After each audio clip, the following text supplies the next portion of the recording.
Good afternoon. Welcome to United States History. I wanted to tell you how great it was to meet with all of you this week. All of us history teachers are very excited to work with you this school year. I'm going to go ahead and post the syllabus for you to have a look at. And I'm also going to put our first chapter in the textbook up. Now listen to me, you have no obligation to read that chapter right now, but it is there for you if you want to read it to give yourself a little bit of context.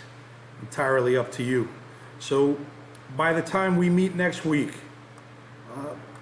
and I will post your schedule for you to look at here at this link, I want you to have looked at your schedule, know when you're supposed to be with me, to have looked over the syllabus just a little bit and maybe prepare any questions you might have for myself or any of your history teachers. And finally, if you're interested, and only if you'd like to, you can begin reading Chapter 5, which will be shared with you in our Schoology link.